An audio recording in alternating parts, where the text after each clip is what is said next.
పాఠ్య పుస్తకాల్లో కేవలం ముందు మాట పేజీ మార్చి విద్యార్థులకు పుస్తకాలు పంపిణీ చేస్తున్నామన్నారు కాంగ్రెస్ ఎమ్మెల్యే రామ్మోహన్ రెడ్డి. విద్యార్థులకు తప్పుడు సమాచారం వెళ్లకూడదనే ఉద్దేశంతోనే ఈ నిర్ణయం తీసుకున్నామని తెలిపారు. దీనిపై విపక్షాల విమర్శలు అర్ధరహితమని కొట్టిపారేశారు.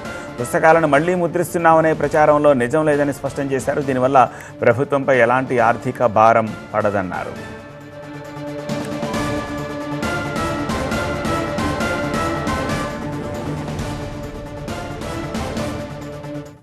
ప్రతిపక్షాలు సబితా ఇంద్రారెడ్డి గారు గత ముఖ్యమంత్రి మెసేజ్ ముందు మాట ఉంటే తప్పేముంది అని మాట్లాడడం అనేది చాలా బాధాకరం.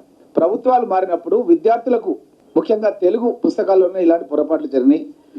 విద్యార్థులకు ప్రభుత్వం ఎవరున్నారు, ప్రభుత్వ పరంగా కూడా కొన్ని ప్రశ్నలు వస్తుంటాయి. సోషల్ స్టడీస్ కానీ ఇంకో దాంట్లో కానీ ముఖ్యమంత్రి ఎవరు, మంత్రి ఎవరు, కొన్ని ప్రశ్నలు కూడా వస్తుంటాయి పాఠశాల స్థాయి లోపల. వాళ్ళకి సరి అయిన అవగాహన కల్పించాల్సినటువంటి బాధ్యత ప్రభుత్వానికి ఉంటుంది, విద్యాశాఖకు ఉంటుంది.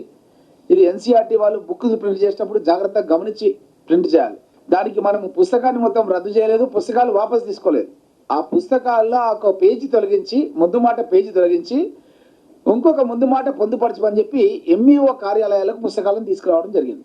అక్కడనే స్థానికంగా ఉండే ఎంఈఓ కార్యాలయాలకి తీసుకొచ్చి ఆ కార్యక్రమం కొనసాగుతుంది. నేను ఎంఈఓలతో కూడా మాట్లాడాను. మా దగ్గర హరిశ్చంద్ర అని ఎంఈఓ మాట్లాడిండు. అవి మేము ఎంఈఓ ఆఫీస్లోనే ఆ పేజ్ చేంజ్ చేసి ఇంకో పేజ్ పెట్టి మళ్ళీ పంపించేస్తున్నాం సార్. దాంట్లో ఎలాంటి ఇబ్బంది లేదు. ప్రజాధనం ఎక్కడ కూడా వృధా కూడా అయితలేదు. విద్యార్థులకు సరి అయినటువంటి ఇన్ఫర్మేషన్ ఇవ్వాలి. అది సోషల్ స్టడీస్ సబ్జెక్ట్లో కూడా ఉంటుంది. మరి సబితా ఇంద్రారెడ్డి గారు తను విద్యాశాఖ మంత్రిగా కూడా పనిచేశారు. మరి విద్యార్థులకు సరైన ఇన్ఫర్మేషన్ ఇవ్వకపోతే వాళ్ళు తప్పుడు జవాబులు కూడా చెప్పే అవకాశం ఉంటుంది విద్యార్థులు.